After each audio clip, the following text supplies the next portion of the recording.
Alright, we got lucky and we have Thelocactus bicolor. The sun came out this morning and it gave it enough energy to flower. That's good.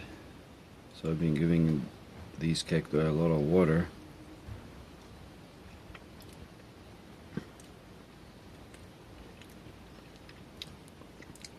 And their name for it, Glory of Texas. I think I have another one of these in another pot. Hi, welcome back to My Life with Plants. I'm Newman.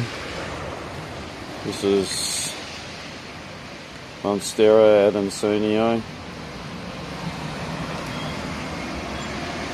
And it has mites on it.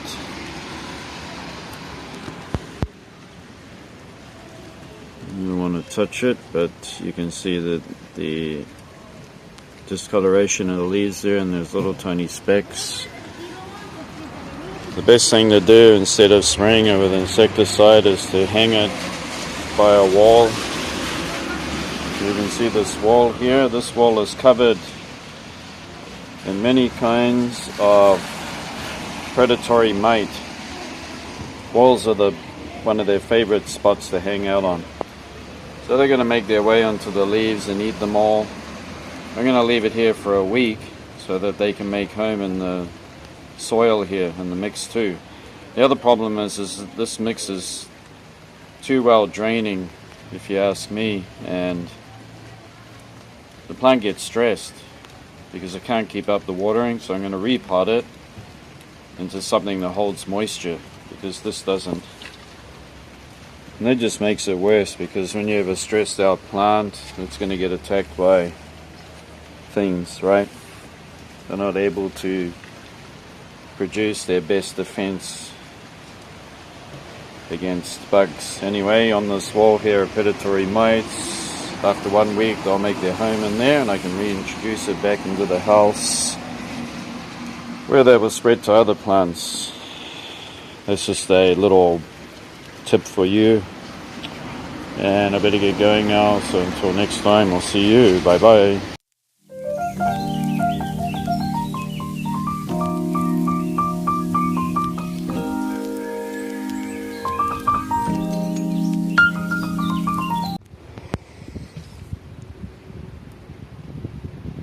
Got a slug there, one.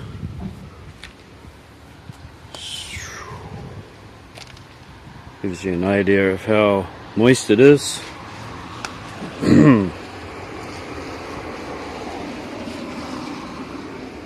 It's been raining all day from the very early morning, from about 1 or 2 in the morning, all day.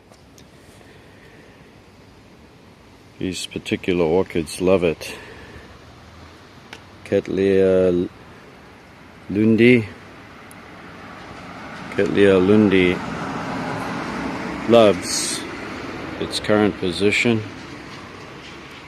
It is very lush and growing well. It's got moss in there. It's in a very airy position along this fence here.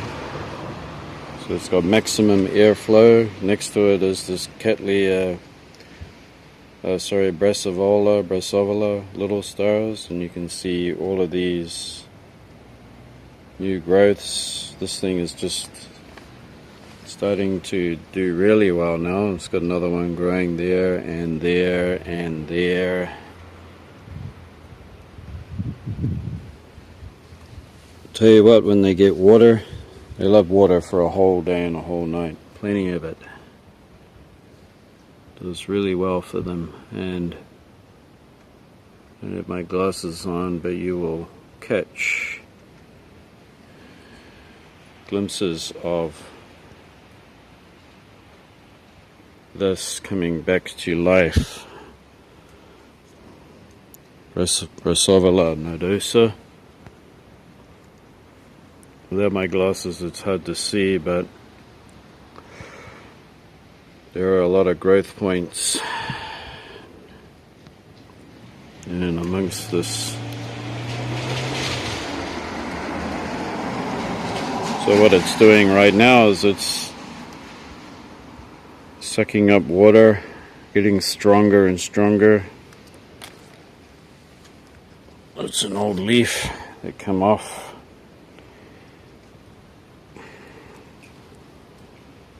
So it's going to do that because it's still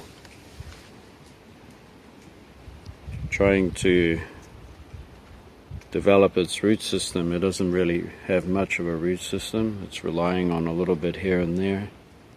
It did last year have a struggle, but it's going to pull through. It's just going to take a lot of time. This one here was nearly a goner. It is a Epicatlia of some sort. It does have magnificent flowers that are unfortunately not fragrant, but it's never looked better. It's very plump. And I'm pretty sure that somewhere in there it's going to have a new growth. And it aborted 2 growths last year. Did not like the heat. But here it seems to have a better chance. Of course, Leptotes bicolor is in its element. It had a good rest after that flowering, so it hasn't put out any new growth yet, but it will, because everything is going well for it. Finally, I start to see something here, or are my eyes playing tricks on me? There's no reason why this Noble A type shouldn't start growing. It's got everything it needs. Epicatlia Kyoguchi Happy Field is now happy, and it's quite firm in the pot. You can see right there that new growth coming. I expect more than that. I'm expecting like 3 or 4 new growths to come off this. So it definitely does like the moister area. It's kept moist, which is surprising. And it did have a dry winter's rest. Didn't want too much water, but now it just wants plenty. Your little sluggy friend there. And this is a Maxillaria variabilis, which is doing really great. I'm expecting it to kick off with a lot of growth this year. And that one, that, as you know, is the Neolauchia pulchella. And we have sluggy friends here, but sluggy friends are not able to get onto these plants, or very few of them. And if they do get on, they'll have a little munch. Alright. You can see by this hosta here that we've been having plenty of rain. Ooh, there's a snail. Snail, will you do a dance for me? Will you? Come on. I'm a beetle and I want to eat you. Show everyone how you can swing your shell. Come on.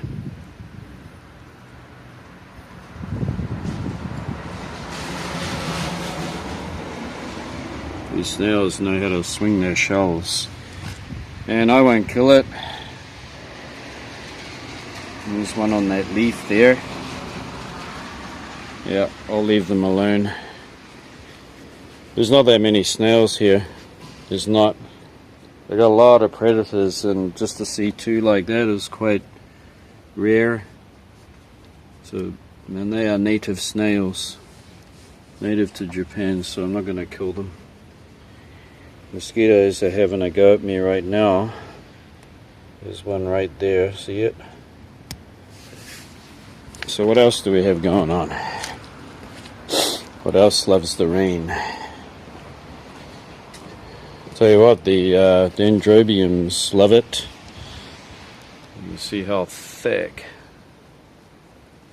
look how thick those stems are, and that new growth. Super duper fantastic new growth there. Kind of wondering about this one down here. Let's have a little peek at it. Oh yeah, I've got a little action going on there. That's good. So a little look around the back here. Gotta get out of here soon because I've already been bitten by mosquitoes. Okay. Look at those flowers. And this dendrobium. Give you an idea of the size of the flowers. They're miniatures.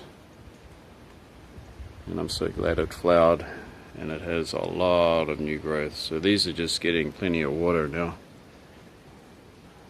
I water them every day. This one sent out a whole lot of new growth. This is a variegated form of moniliforme. Unfortunately, it did not flower because it is variegated. And the plant needs to be a bit bigger. This is looking fantastic. Thelocactus. It's got all those lovely new roots coming away. This is another dendrobium native. And this one also is a native. And it has all these lovely new growths coming off it. 1, 2, 3. And it also has something that looks like it's going to flower. Hopefully I can have a peek at it because it's a lovely yellow. And it's growing in sphagnum, and you can see how the pot is hanging down like that. So it's got a lot of drainage. But also they need a lot of water too. They like to stay moist at this time of the year. It's good to see that that native pulled through. We'll come to this side, a bit easier to have a look. But exciting is the Dendrobium lodogicii, and look at all the buds here. That one looks like it had aborted. Got 2 left that it's hanging on to. You can guarantee it's going to do all sorts of things. And that is a new growth coming away there. Something upset that other bud and made it drop it, but we will see. And this plant needs to get much bigger, so it's got this year to do that,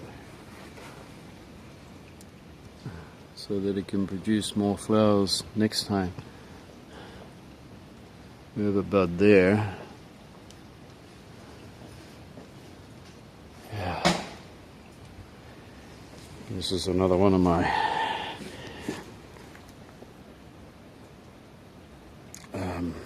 Thelocactus. It seems to be doing well. This one may never pull through. It's probably dead, and this one too.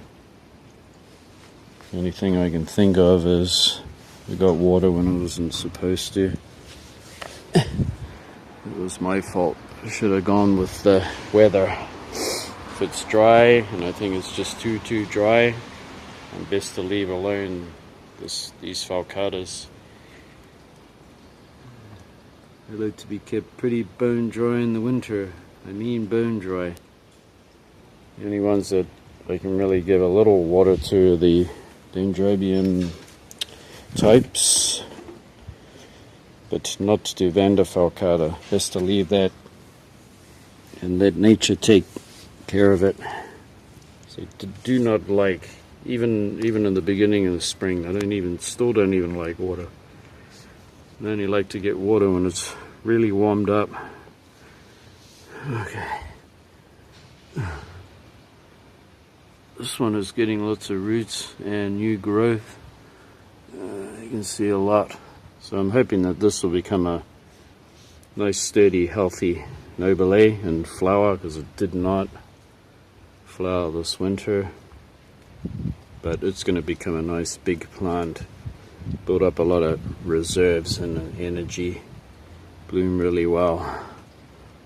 Yeah, I like how much new growth there is on this one, which is a Dendrobium moniliforme type. It's going to become a nice bush of a plant. And this is my Nepenthes.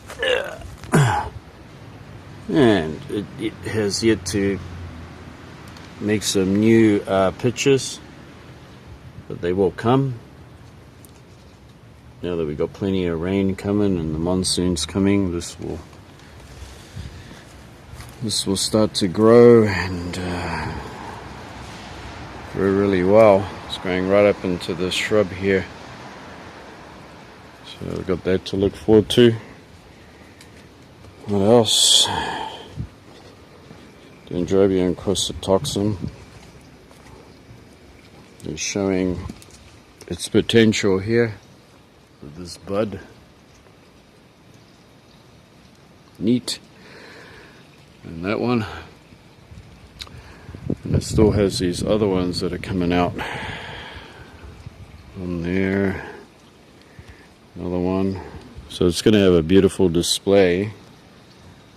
And from now, keeping it moist is no problem. This is another Thelocactus, and you can see its new growth here. Thanks to the rain, it's keeping the stick nice and moist. Dendrobium jenkinsonii. This is going to start growing. The top portion of it died, and the bottom part is very healthy. I'm probably going to bring that in. I won't leave it out this winter. I think it's just a little bit too much for it. Yeah, I don't want to send it back with more stress. I want it to be able to just have a cold enough winter, but not minus temperatures. I think that's it. We can have a look at an Echinopsis ursii, and it has one huge bud and another one. Any more? Nope. And these Echinopsis love water. This thing has had water and water and water. One whole day, one whole night, 24 hours of non-stop water. And these two,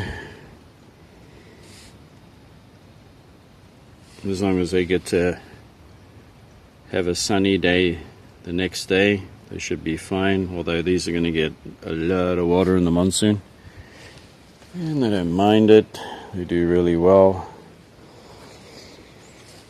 We have another moniliforme that's looking excellent. And another one down here. It lives down there. Oh! Knocked my knee on one of the plants. Okay. And this one here has got some lovely roots. Look at that. See these roots growing out of these keikis. And yes, the growth has started on this Dendrobium nobile.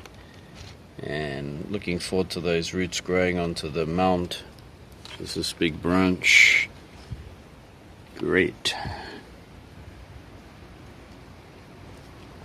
And these older growths or canes are still continuing to grow. And these will be the ones that give the flowers for next year.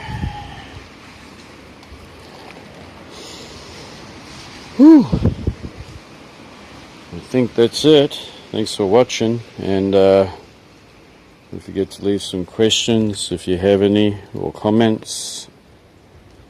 And I better get inside because I'm getting pretty wet. We'll just sign off with another look at this nobile. There's has been getting plenty of water, and this one too. You can see the new growths coming, and the one that's I thought was tortellay, but I'm wrong. It's not tortellay, but it does have plenty of new canes growing on it, so it's grown really well.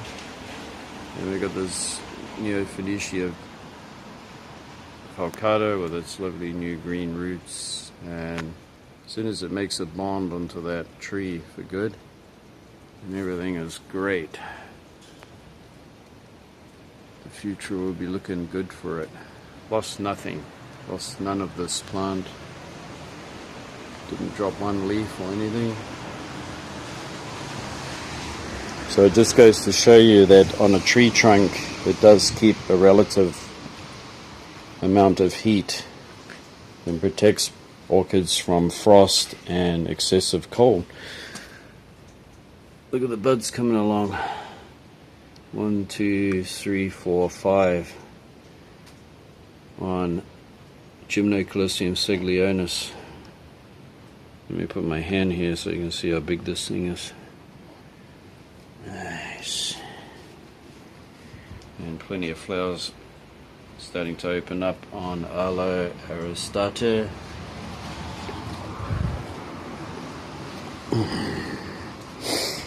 This is my other Trichoceros huasha. It will flower much later on because it's sitting on the west side of the house, so its budding and flowering will be at a different time. And these are my great big huge Ceros Jamacarus, and looks like we got a bud here and we got a bud right there, so it's budding up and have a nice flowering. And also got to keep up the watering, and that is definitely a vine hopper. Keep an eye on that. Could we get eaten by a spider? Yeah, I got to really keep the fertilizer because these are in pots. Right. And I think that's it. Yep. Thanks for watching again, and we'll see you soon. Bye bye.